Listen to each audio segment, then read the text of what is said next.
Good afternoon, everybody. I hope you are all in good shape.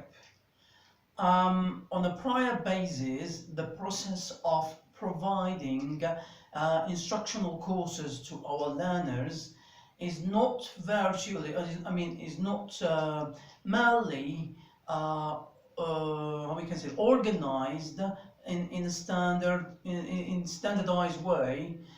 We need to consider the prior plan before presenting our lesson. It has to deal with the interaction between a teacher and learners. What I am going to focus about is a comprehensible inputs. So let me first write for you and then we'll discuss it later.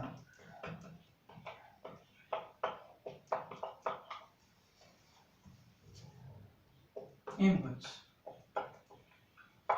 Right? So this factor means what? Well, it means that the period or the circumstance that the teacher should stop his interaction and let his learners to engage with the activity. It has to deal with what? The teacher interaction. And here we have learners are the target. So this lesson is related to TEFL, right? Which has to deal with the didactic, just for your concern. Learners are the major focus when we talk about comprehensible input. Teachers should always interact only in the first stage by giving the in-depth explanation about the rule, whatever, and then let your students to engage. This is the result that you are going to discover after you prepare your lesson or after your previous explanations about any particular lesson. So the comprehensible input, teacher should be less talking time, and learners should more engage with any kind of lesson. So to ensure this comprehension input for your learners, you need to talk when necessary. So talk only to explain the rule, and learners, they are required to comprehend and produce. Well, so we have an input skill and output skill, production and how we can say, to grasp the knowledge. This is what I'm referring to. But during this discussion, we need to consider another factor that deals with the speaking, listening and writing. For example, if you are interacting and the lesson is about listening, so I'm going to do the classroom management. So from this one, I will extract another term which has to deal with what I said, classroom management.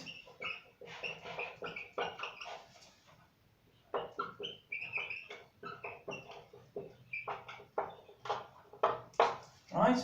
Classroom management is not something you do in a general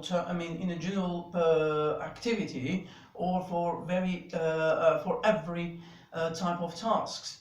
You need to do or to choose or to manage your learners based on the task. Match the task with the student grouping.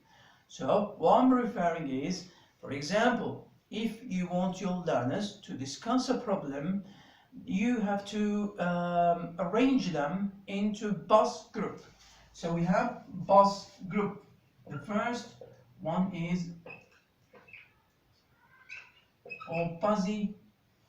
bus group. What do you mean by bus group? Bus group contains only, maximum 3 students, not like group work. So 3 pupils or students. They will engage, try to come up with a solution of the presented problem. This is the meaning of buzz group. So, the second situation in classroom management.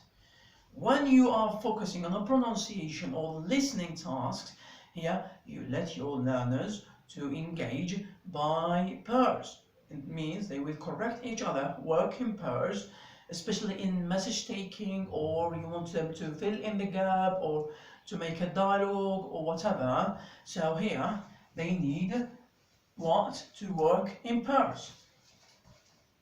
So we say it, pair work. This is for problem solving, and this one for listening tasks, for listening skills, in order to improve their listening. The third situation, what if your learners, let us say, be that as it may, they need to speak or to tell a story or to express themselves. Here you should not to arrange them in pairs or in a buzz group.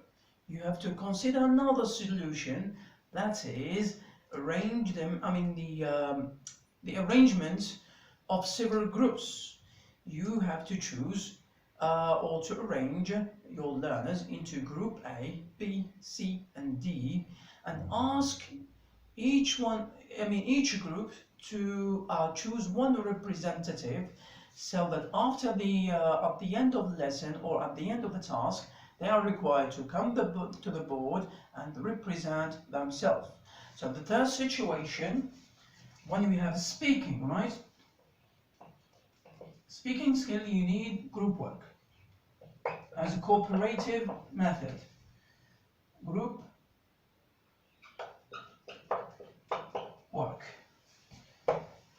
Like a speaking, you need group work. But despite what I have said, if learners, sometimes even you arrange them into groups or a buzz group or any one of these, the result may not be efficient.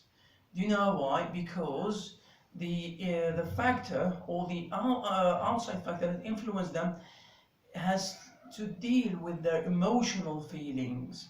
If their morality is not good, or their emotion is not working as it should be, here you should what? You should re-engage your learners, provide the procedures of the task, and let them learn as they like.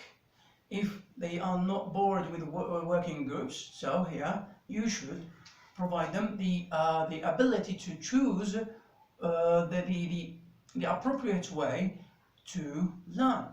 So this has to deal with the learner's autonomy, means learners will learn by themselves according to their own skills or learning styles.